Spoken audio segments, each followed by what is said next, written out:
Amit Shah's Waqf assurance at the recently concluded Times Now summit.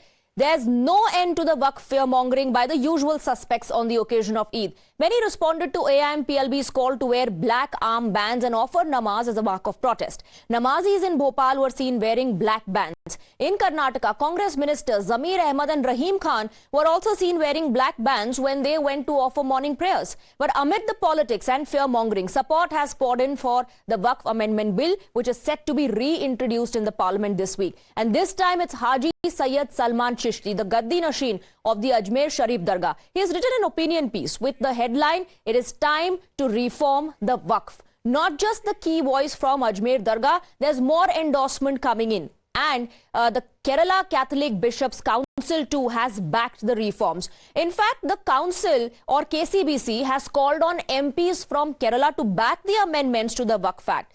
The Council has described certain provisions of the old Act as unconstitutional and unjust, and they want those to be changed. Let's in fact show you graphically. Let's break down the details. What the endorsement for the Waqf bill is looking like at the moment.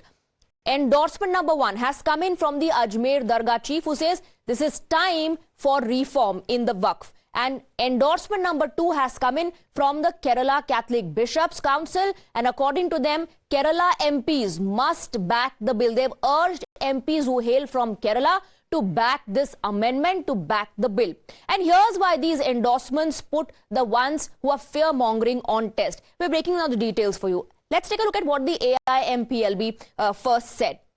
Assault on Muslims, targeting mosques, dargahs on target, Hindutva agenda, snatching our rights. And many political parties, in fact, backed those statements that came in from the AIMPLB versus the endorsements that have come in. Endorsement number 1 from the Ajmer Dargah Chief. And the Ajmer Dargah Chief says it's time for reforms. And these reforms, in fact, are going to help Muslims. And that Waqf has been hit by inefficiencies. Some misused Waqf assets. The chief also goes on to say that the bill is for accountability. So that's the kind of endorsement that has come in from the Gaddi Nashin of Ajmer Sharif. Let's take a look at the political war of words, how it is unfolding over the Waqf issue ahead of the Sansad Sangram. ये देश संविधान से चलता है, कानून से चलता है, किसी का जमीन कैसे छीन सकता है? ये कौन लोग हैं जो झूठ बात बोल करके आम लोगों को गुमराह करने का जो प्रयास कर रहे हैं, वो कौन लोग हैं?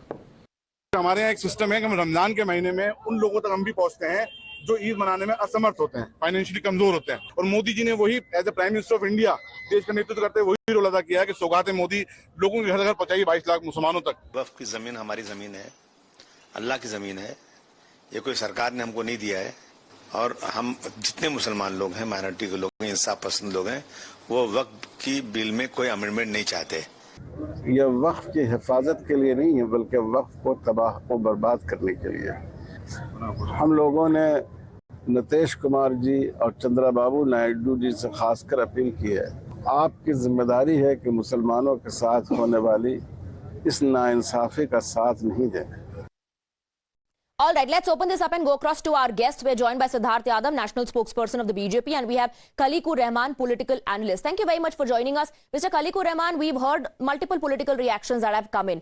And the stand that has been taken by the AIMPLB as well, that the mosques and the dargahs are going to be snatched or they are going to be raised. But here is the chief of the Ajmer Sharif Dargah who says these reforms are the need of the hour. There are inefficiencies and the reforms are going to help Muslims. Who should Muslims trust now? Should they trust the political parties who are saying that, you know, your rights are going to be snatched?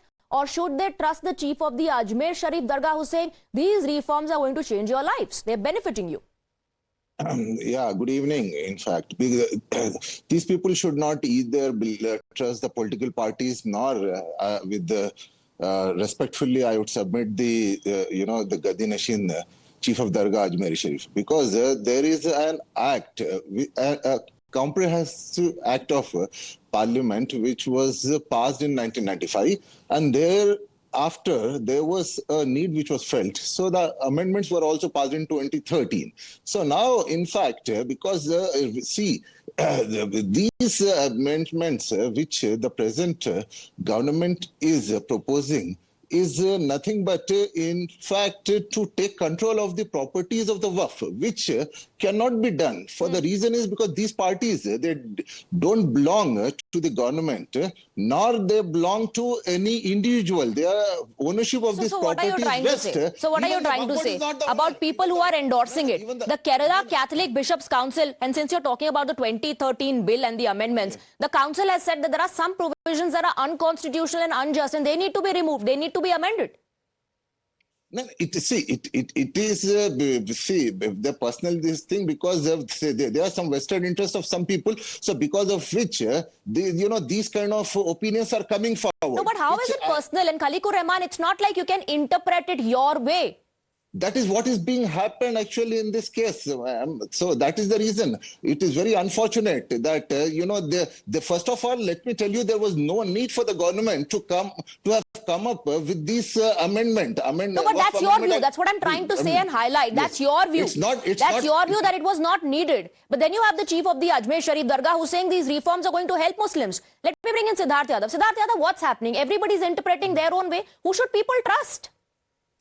No, the interesting fact to note is that the 2013 amendment in the Waqf Act, the 1995 amendment in the Waqf Act, or any other amendment that had come prior to that is very acceptable to people like Khalikur Rahman sir or anybody of that gang who just does a politics of fear-mongering. But a 2024 amendment or a 2025 constitutional amendment, a bill that is going to be presented in the parliament, is not acceptable. Why is that so?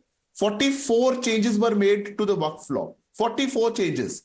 Countries like Turkey, Lebanon, they have done away with their Waqf Act. But India has to continue with the old Waqf Act, which gives control of all property, of all such property to limited few people. Okay. And now when voices are coming even from the community, even from other minorities, that is also not acceptable. BJP says it, that is not acceptable. Other minorities say it, that is not acceptable. Then what is acceptable? Okay. Only the limited few who enjoy Is it my way or the highway for the opposition? And keep the BJP aside. These are voices coming in from within the community that are demanding reforms and also backing the bill.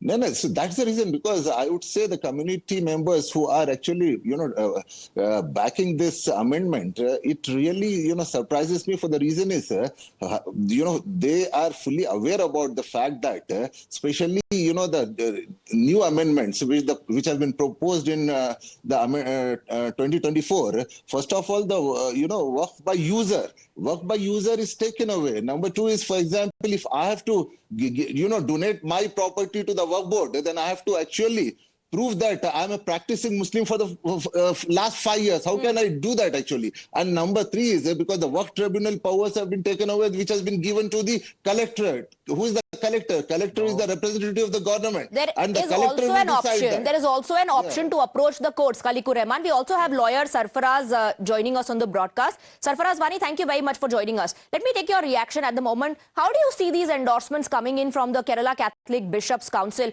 and more importantly from the chief of the Ajmer Dargah, who says these reforms are very important, they are going to benefit the Muslims? On the other hand, the political parties continue with the rhetoric that the masjids, the mosques and the dargahs are going to be snatched, they are going to be razed. See where the problem lies. The problem with the BJP is that it makes the majority view a minority view. Once the majority of Muslims, be it from Jammu and Kashmir, be it from Hyderabad, be it the MPs who represent Muslims. See, you have 5 to 6 MPs who are Muslims right now.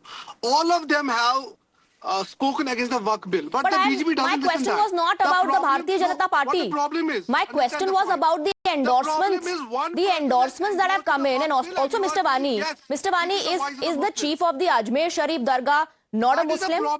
Does the chief not belong to the community? Who represents maybe 0.1% of Muslims, he endorses something and you are okay with it. Okay, I am not okay. I'm just asking you. The problem who should people trust? It's not about... No, 1 second. My question is, who should people trust? You have the chief of the Ajmer Sharif Dargah who's saying the reforms are going to benefit. You're either doubting the intellect of all those individuals who see this as a reform, or are you saying, or you're saying that they are hand in gloves with the Bharatiya Janata Party? Those are the only two options. Swati, see the voices. You have parliamentarian from Jammu and Kashmir. He has spoken against the bill. You have parliamentarian from Telangana, Hyderabad, who has spoken against it. You have states, MLAs from J&K, from other Muslim states who have spoken against it. But you will not say, okay, there is opposition to Jammu and Kashmir. Okay, Siddharth Yadav wants to respond. The problem is with this. The problem is Swati, I have an objection to Okay, Siddharth Yadav wants to respond. Let him come in.